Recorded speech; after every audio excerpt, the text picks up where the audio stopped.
Jeudi 22 août, Yarana, merci de nous rejoindre sur la première. Elle est la première cause de décès par cancer chaque année, le cancer du poumon. La prévention est donc indispensable et encore plus dans un pays où l'on compte 90 000 fumeurs. La ville de Faa sensibilise ses habitants. Des mesures de soutien à l'investissement local et étranger font bondir l'opposition à l'Assemblée de la Polynésie. Elle dénonce une pratique contraire à l'idéologie du Tabini Huir Atira qui consiste à préserver le foncier. On en parle plus en détail avec le ministre de l'Économie et des Finances, Warren Dexter. Invité de ce journal, il défendra son projet de loi de pays et partagera ses projets avec nous. Après les lycéens, vient le tour des étudiants d'intégrer leur logement. 460 ont bénéficié d'une chambre sur le campus. La proximité et le prix sont les deux gros avantages, nous diront-ils dans un instant. Enfin, les rameurs polynésiens continuent de nous faire voyager à Hilo. Ce soir, la team OPT et Reiruava nous font découvrir la vie hawaïenne. Ce sera à la fin de ce journal. Elle est une maladie redoutable. Le cancer du poumon n'épargne pas les Polynésiens. Chaque année, 125 nouveaux cas sont recensés, des malades âgés de 65 ans en moyenne. La ville de Faa sensibilise ses administrés.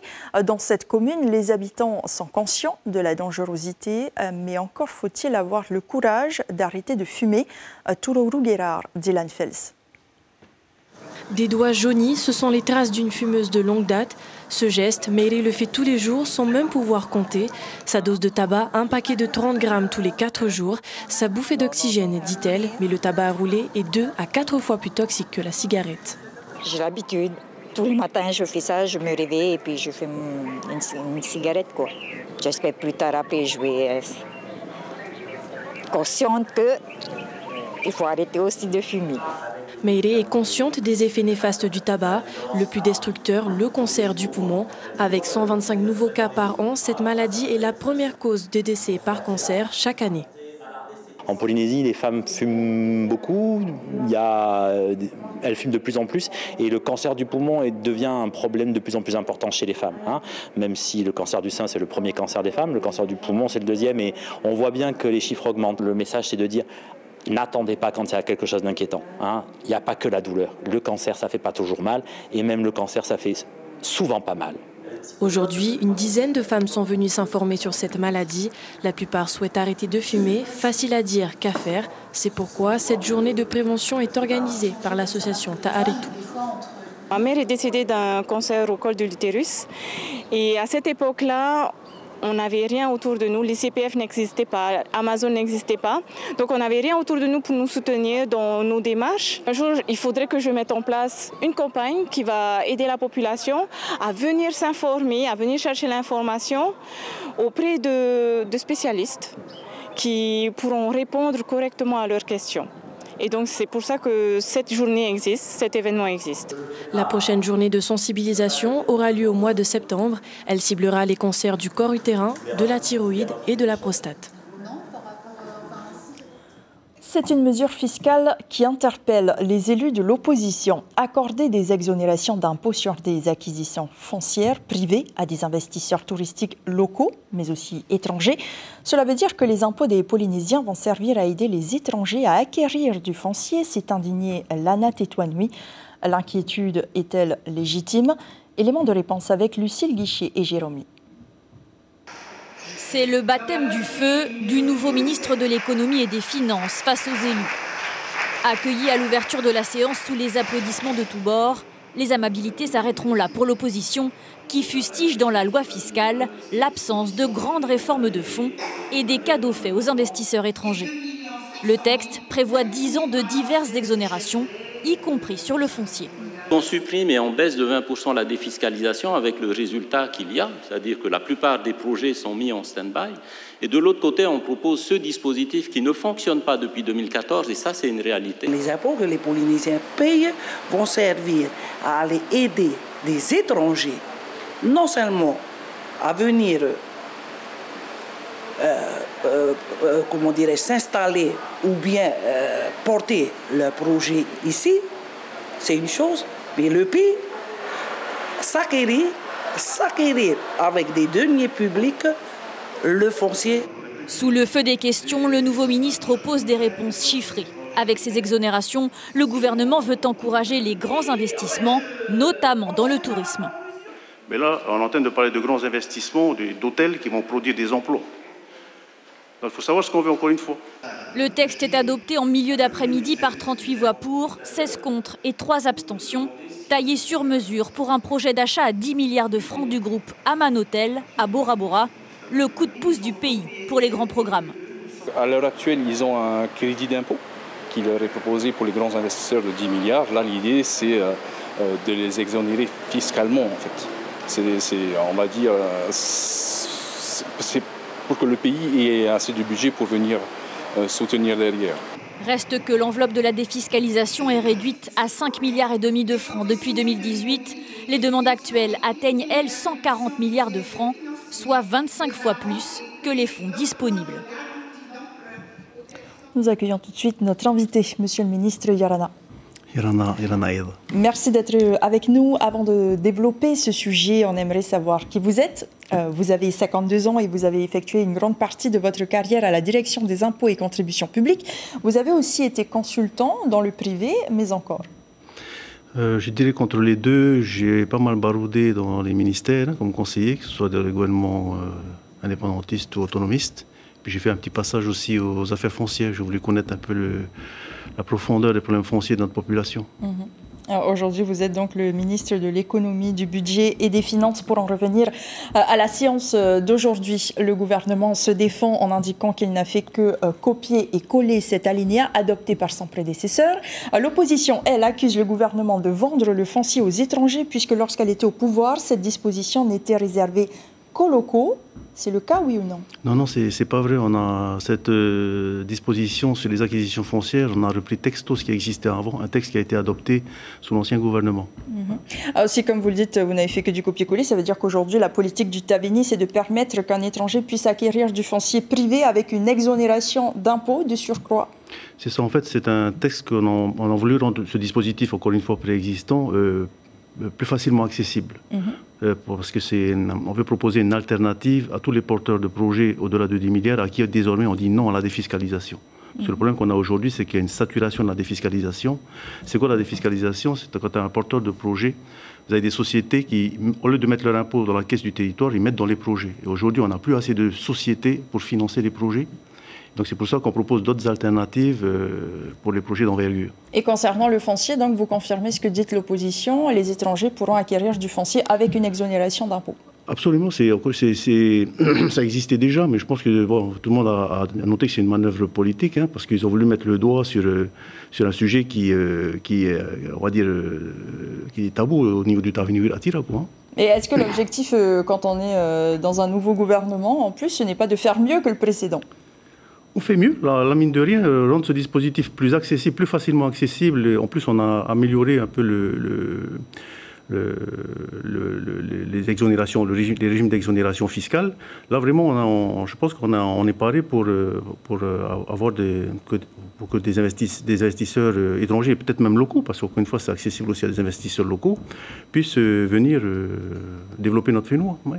Et selon vous, ce n'est pas contraire à l'idéologie du Taveni Atira qui consiste à dire que les terres ne doivent pas être vendues aux étrangers? Si, clairement si. J'ai eu l'occasion de discuter au comité de majorité et je pense avec le président Broderson, on a pu les rassurer parce qu'en fait, il existe en réalité plusieurs garde-fous pour empêcher qu'il y ait des abus. Moi, j'ai expliqué qu'on a au moins on a déjà un droit de préemption, c'est-à-dire que si le pays ne veut pas qu'un étranger achète un terrain, on a le droit de venir préempter, c'est-à-dire l'empêcher d'acheter, on va acheter nous-mêmes.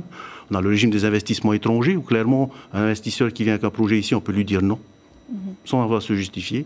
Et puis aussi, enfin, il y a le fameux arrêté d'agrément, c'est-à-dire pour bénéficier des exonérations fiscales, il faut qu'il soit agréé par le Conseil des ministres. Donc si le gouvernement n'en veut pas, il n'aura pas ces exonérations fiscales. Je pense qu'à partir de là, on a rassuré les élus du Taveni. Et il n'était pas plus simple de mettre un amendement et de supprimer tout simplement cette disposition? J'étais opposé, parce qu'encore une fois, on a besoin d'investissement dans ce pays. Il faut rendre les dispositifs attractifs. Aujourd'hui, on a la compétition internationale. Vous savez qu'on est allé il y a quelques mois à Singapour. Et là-bas, ils ont tendance à placer leur billet, c'est commun à tous les grands portefeuilles de ce monde, à placer là où c'est le plus rentable. Et en matière hôtelière, ils vont beaucoup, par exemple, aux Maldives, vous avez une main-d'œuvre qui est 3-4 fois moins chère que chez nous.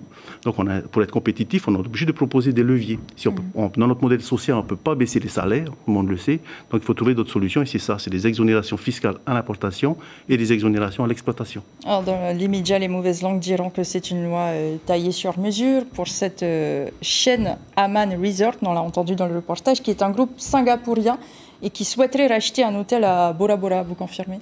Je confirme, mais j'ai envie de dire que même s'il n'y avait pas Aman qui se positionnait, on aurait de toute façon proposé ces mesures, puisqu'encore une fois, dans notre mission, on avait eu beaucoup on a vu beaucoup d'intérêt des investisseurs singapouriens pour venir en Polynésie. Donc de toute façon, même s'il n'y avait pas eu Aman, on aurait travaillé ce texte, c'est clair et net. Alors, c'est une loi aussi qui bénéficie donc aux grands projets touristiques. Est-ce que cela dénote pas un petit peu avec la volonté du gouvernement de soutenir la petite hôtellerie? Non, la petite hôtellerie est soutenue aussi également à son niveau. D'ailleurs, je pense qu'aujourd'hui, il y a un texte aussi qui est passé après les notes en faveur des pensions. Donc, c'est des systèmes d'aide directe. Le pays subventionne la réalisation de projets de pension de famille. Non, ils ne sont pas du tout oubliés. Un mot sur la loi fiscale annulée par le Conseil d'État. Qu'en est-il des sommes non perçues? Est-ce qu'elles seront réclamées ou ce sera cadeau? C'est toujours en débat, c'est une problématique compliquée, parce que, pour rappel, cet épisode contentieux nous oblige à réclamer 350 millions, dont 300 millions en gros auprès des sociétés et 50 millions auprès des particuliers, notamment des fameux primo-acquéreurs qui sont déjà beaucoup lourdement endettés et à qui on serait amené à réclamer ces droits et taxes. Donc on fait vraiment tout pour ne pas faire procéder à ces rappels. Et donc ce que nous allons faire, c'est que prochainement nous allons saisir le juge administratif pour savoir si oui ou non nous avons le droit de ne pas réclamer ces taxes, étant précisé que c'est une conséquence induite par la décision du Conseil d'État. Est-ce qu'on peut ou non, entre guillemets, ne pas donner une suite totale dans l'exécution de la décision du Conseil d'État? Alors, avec Tevaïti Pomaré, vous étiez son technicien à la fiscalité. Tout à fait. On pourrait croire aussi que vous êtes l'un des artisans de cette loi fiscale qui a été retoquée. Oui, j'assume totalement. Et aujourd'hui, vous regrettez ou... Non, parce que pour ceux qui connaissent bien le dossier, la première annulation qu'il y a eu, le gouvernement était strictement pour rien. Il y a eu juste une erreur de procédure dans l'adoption à l'Assemblée. Le texte est passé en commission des finances 2 fois. Et le Conseil d'État nous dit, vous n'aviez pas le droit de présenter une deuxième fois. Mais on s'attendait elle a été vraiment retoquée pas. Sur le fond aussi. Non, pas du tout. Pas du tout. Enfin, le texte a été annulé parce qu'il y avait ce vice de procédure, pour avoir présenté le texte 2 fois en commission.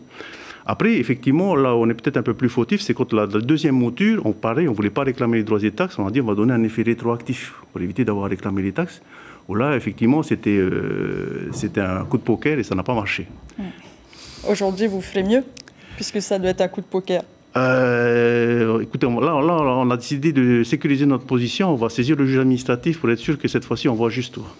Pour terminer, aujourd'hui, vous avez aussi affirmé à l'Assemblée qu'il faut être plus libéral pour créer des emplois.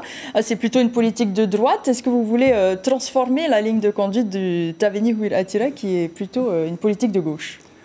Alors c'est vrai que ça peut paraître loquace, parce que c'est bon, j'ai plutôt des idées assez libérales, mais ceci étant, moi je conçois qu'il faut de la régulation, surtout dans des petites économies insulaires comme la nôtre, parce que si on laisse faire, vous avez encore plus de positions dominantes et encore moins de concurrence, quoi. Oh, ça passe. Après, c'est vrai que ça peut entrer en contradiction avec l'idéologie du Taveni. L'histoire de l'acquisition foncière dans le système des grands investissements, ça a été un exemple où j'ai dû motiver ma position et moi je suis content de voir que le président Broderson, en fait, il est un peu au milieu. Il est guidé par le bon sens, en fait. Je ne pense pas qu'on puisse dire que c'est quelqu'un de gauche ou de droite. Ok. Merci beaucoup, Monsieur le ministre, d'avoir été avec nous ce soir et merci pour ces explications. Marou. Sur le front social, le premier n'était pas conforme. Cette fois, la Fédération des rassemblements des syndicats de transport en commun de Polynésie a déposé un préavis de grève en bonne et due forme. Celle-ci pourrait être effective le 29 août prochain, si aucun accord n'est trouvé d'ici là. Ils s'estiment chanceux. Ils, ce sont les étudiants ayant bénéficié d'un logement universitaire. 460 ont reçu les clés de leur chambre ce lundi. Un choix pour plus de praticité et une solution qui rassure ces jeunes gens originaires des îles ou des communes rurales et leurs parents. À Nicolas Suir, Patrick Sing Sing. À 4 jours de la rentrée universitaire, Gabriel prend rapidement possession de son appartement. 18 000 francs de loyer et autant de caution pour 21 mètres carrés à se partager à deux. Facile à nettoyer et déjà meublé, reste à savoir qui sera la colocataire. C'est une fille qui vient aussi de Réater, mais pour le moment, on ne se connaît pas vraiment, mais je vois c'est qui. Je pense que ça va parce que j'ai des amis qui la connaissent aussi. Et du coup, ça va. Sa mère l'accompagne depuis Rayatea. Tout est neuf dans l'appartement, elle est rassurée. Je trouve que c'est convenable. Et à part ce qu'on voit par terre là, c'est très propre, c'est neuf. Et je pense qu'elle a toutes les conditions qui sont rassemblées pour pouvoir bien étudier. Juste à côté, l'appartement est occupé par un étudiant qui vient de Hitia. Il se réjouit de ne pas avoir à faire la navette depuis la maison familiale. Si je partais de chez moi, vers les 3 h du matin, 3 h, 4 h, je suis obligé de prendre un bus pour aller jusqu'à Papeete et ensuite un autre bus pour venir jusqu'à l'université si je n'ai pas reçu ce logement. Dans l'immeuble du bas, les étudiants mineurs ou avec un handicap, juste à côté du gardien pour plus de sécurité. Si jamais j'ai un souci, il y a le gardien pas loin et on peut intervenir le plus vite possible. Ça rassure. Oui, c'est très rassurant. Cette année, 90 appartements supplémentaires ont été bâtis pour mieux répondre aux 700 demandes annuelles. D'autres constructions sont prévues par l'OPH qui a décidé de mettre l'accent sur l'assurance. Elle doit être contractée absolument pour compléter le dossier. On a constaté aussi beaucoup de dégradation sur les précédentes années. Donc l'idée, c'est de les responsabiliser aussi. Pour Gabriel, une fois les clés récupérées, restent les courses à faire pour aménager le logement. On a prévu maximum peut-être 200 000 francs, maximum. Mais je pense qu'on va utiliser moins. Bouilloire, literie, tapis, produits nettoyants, une petite liste de courses afin de reprendre le chemin de l'apprentissage en toute quiétude. Au chapitre sportif, leurs belles performances réalisées au championnat du monde de Va'a de vitesse font d'eux des convives d'exception. Les Para-Va'a sont de retour au pays avec dans leur valise l'épreuve de leur prouesse, 7 médailles d'or, 3 d'argent et 1 de bronze. Un palmarès que l'association Tenyo Tehuma a tenu à célébrer. Il s'agit surtout de rendre hommage à leur talent et à leur détermination. Nous rejoignons Tourourou Guérard et Dylan Fels. Et oui, Ayata, comme vous pouvez le voir juste derrière moi, les rameurs, leurs familles et quelques personnes du gouvernement sont attablés.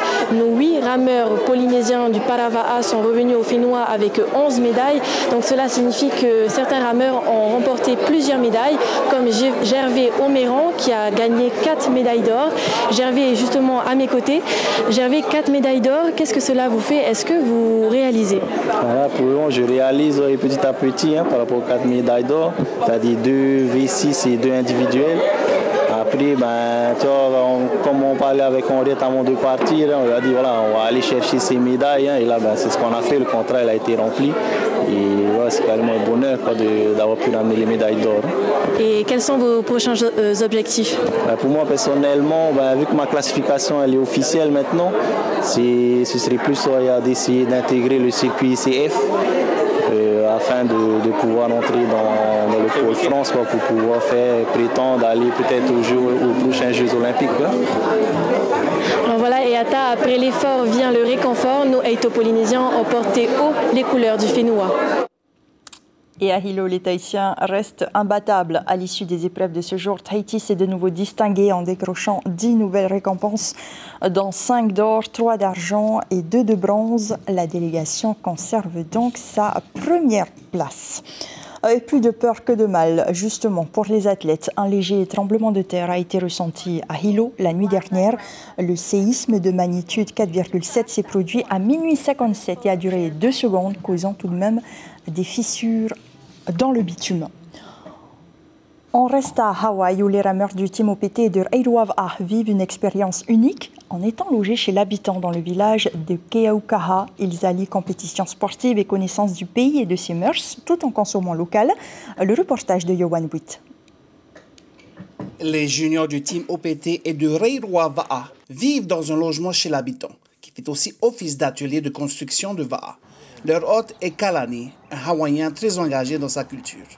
En fait, lui, il est très connu pour tout ce qui est culturel, qui est lié à la mer. Mais que ce soit le surf traditionnel hawaïen, tout type de... La V6, le V1, le Tawati, même aussi les pirogues de voyage.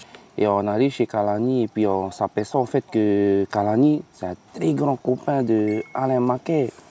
Hein? Maquet qui est quelqu'un de... chez nous, au Timon PT, c'est notre shaper, c'est le papa de tout le monde. Les enfants sont très à l'aise, comme Kalani aussi, il est du style bien local aussi, toi. On dit local style. Il est comme nous en fait. L'accueil, ce qu'on donne, il donne avec amour, c'est top, c'est top. Kalani est aussi un expert dans la construction des pirogues traditionnelles, des pirogues doubles qui font la fierté de sa communauté, un savoir-faire qu'il a acquis auprès des anciens, qu'il transmet à la nouvelle génération. J'ai traversé le chenal, j'ai navigué jusqu'en Nouvelle-Zélande, j'ai fait le tour du monde sur la pirogue Hokulea. Et chaque voyage a changé ma vie. Aujourd'hui, j'ai la chance de transmettre tout ce que j'ai appris sur l'océan aux enfants, aux jeunes de ma communauté. L'accueil de ces deux clubs de jeunes ainsi que les rencontres autour des championnats du monde sont l'occasion parfaite pour remettre leur va'a à l'eau. L'inauguration et la bénédiction de son va'a, c'est un hommage aux personnes de Tahiti qui l'ont incité à construire un va'a tahitien. Les finitions ont été réalisées par les rameurs du Fénois et la cérémonie culturelle effectuée en présence des rameurs hawaïens, néo-zélandais et tahitiens. Un beau moment qui met en valeur les liens très forts entre ces trois communautés. C'est ainsi que s'achève cette édition. La majorité de l'Assemblée de la Polynésie a adopté aujourd'hui une nouvelle loi fiscale du pays. C'est l'information principale de ce journal. Il s'agissait du baptême du feu du nouveau ministre de l'économie, du budget et des finances, Warren Dexter. Face aux questions de l'opposition, il a défendu notamment l'encouragement des grands investissements grâce à des exonérations. La minorité a accusé le gouvernement de favoriser la vente des terres aux étrangers. Faux, rétorque le ministre. Et demain, Tahiti Info fait sa une sur l'invasion d'algues sur les plages de To'ahutu. À suivre, la série Jeux d'influence, puis une pièce de théâtre, l'Olympiade, par Jean-Christophe Spinozzi. J'ai été ravie de vous accompagner ces derniers jours. Demain et jusqu'à dimanche, vous avez rendez-vous avec Juliane Favnek. Je vous souhaite un très bon week-end. Prenez soin de vous et à lundi.